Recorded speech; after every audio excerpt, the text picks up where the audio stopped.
এক বোনের দোয়া কবুলের গল্প ইস্তেগফারের মাধ্যমে। আসসালামু আলাইকুম সুপ্রিয় দিনী ভাই ও বোনেরা, শুরু করছি আমার পরম আল্লাহ তাআলার নামে। বিসমিল্লাহির রহমানির রহিম।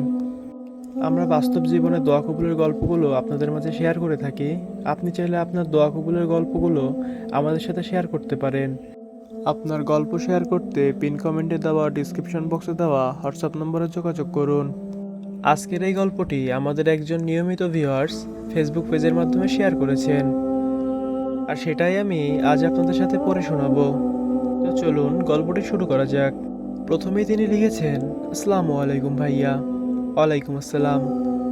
তারপরে তিনি লিখেছেন, আমার পরিচয় গোপন রাখবেন এবং আপনার এই বোনের জন্য আপনি এবং আপনার ভিডিওটি যারা দেখবে সবাই যেন দোয়া করে। এরপরে তিনি গল্পটি শুরু করেছে। তিনি লিখেছেন, আমি একজন মধ্যবিত্ত পরিবারের বড় মেয়ে। আমার বড় ভাইয়া মারা যাওয়ার পরে বাবা মায়ের বিশেষ ভালোবাসা পেয়ে বড় হয়েছি।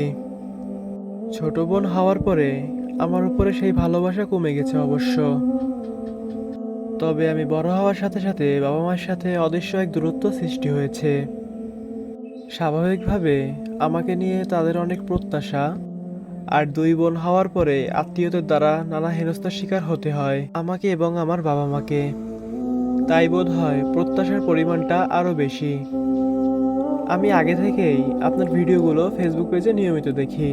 সত্যিই অনেক চরম বিষণ্ণতার মধ্য থেকে কাটিয়ে উঠতে সাহায্য করেছে আপনার এই ভিডিওগুলো ও কথাগুলো। ডিপ্রেশনের সাথে তখনই প্রথম পরিচয়। নামাজ কিভাবে পড়তে হয় তাও জানতাম না, যদিও কয়েকবার কোরআন খতম দিয়েছি। অনেকগুলো দোয়া ছিল আমার। দোয়া কবুলের লোভে আস্তে আস্তে দিনের পথে যাত্রা শুরু।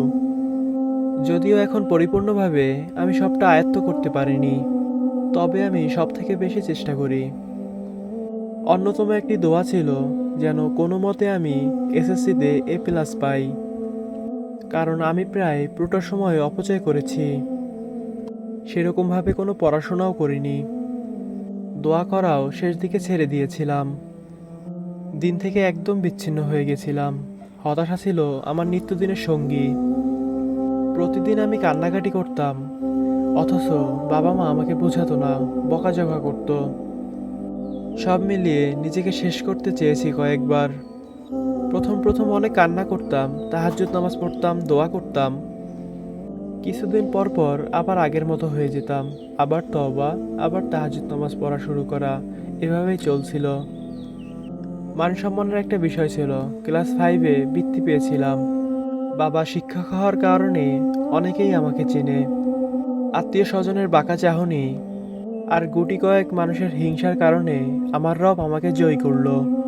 যেখানে কোনো মতে A+ পাবো কি পাবো না তাই নিয়ে দ্বিধায় ছিলাম, সেখানে আমি অনেক ভালো নাম্বার সহ A+ পেলাম, আর অল্পের জন্য বৃত্তি মিস করলাম। বুঝুন কতটা লাজুক অবস্থায় ছিলাম আমি। আল্লাহ তাআলা প্রতিবার আমাকে এভাবে বাঁচিয়েছেন। কলেজে উঠে আবার আমি আগের মতো হয়ে গেলাম। এখন অথচ তওবা করেছি, আল্লাহ তাআলার পথে ফিরে এসেছি।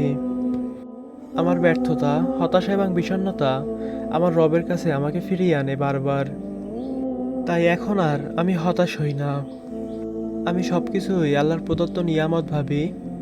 আমার মনে হয় যে বিশেষ কোনো কাজ সম্পূর্ণ করার জন্য আমার এই সুন্দর পৃথিবীতে আগমন। তাই এই কঠিন সময়ের মধ্য দিয়ে আল্লাহ তাআলা আমাকে মানসিক দৃঢ়তার মধ্যে গড়ে তুলেছেন। আমাকে আসন্ন মহা দায়িত্বের জন্য প্রস্তুত করছেন। জানেন ভাইয়া, আমার না পাবলিক বিশ্ববিদ্যালয় পড়ার এক আকাশ সমান স্বপ্ন, বিশেষত ঢাকার কোনো মেডিকেল কলেজে অথবা বাংলাদেশ ইউনিভার্সিটি অফ প্রফেশনাল। আমি আবারও সেই নাজুক অবস্থায় 2025 সালের এসএসসি পরীক্ষার্থী। ইনশাল্লাহ আমার রবের প্রতি আমি বিশ্বাসী। আল্লাহ আবারও আমার সাথে ভালো কিছু করবেন, আমাকে জয়ী করবেন। সুপ্রিয় দিনী ভাই ও বোনেরা, আজকের দোয়া কবুলের গল্পটি থেকে আমরা শিখতে পারলাম যে আল্লাহ তাআলার প্রতি বিশ্বাস থাকলে, আল্লাহ তাআলার কাছে ঠিকমতো চাইতে পারলে আল্লাহ তাআলা কখনোই তার রহমত থেকে আমাদের বঞ্চিত করেন না। আমার কথাগুলো যদি আপনাদের ভালো লেগে থাকে, ভিডিওটিতে অবশ্যই একটি লাইক করে দিবেন ও কমেন্ট করে যাবেন আপনার মূল্যবান মতামতটি। আমাদের চ্যানেলে যদি নতুন হয়ে থাকুন, চ্যানেলটি সাবস্ক্রাইব করে সাথে থাকবেন। আপনার দোয়া কবুলের গল্পগুলো যদি আমাদের সাথে শেয়ার করতে চান, ডিসক্রিপশন বক্সে দেওয়া পিন কমেন্টে দেওয়া হোয়াটসঅ্যাপ নম্বরে যোগাযোগ করুন। আপনার দোয়া কবুলের গল্পটি আমাদের চ্যানেলে প্রচার করা হবে। দেখা হচ্ছে পরবর্তী কোনো নতুন ভিডিও নিয়ে। আসসালামু আলাইকুম।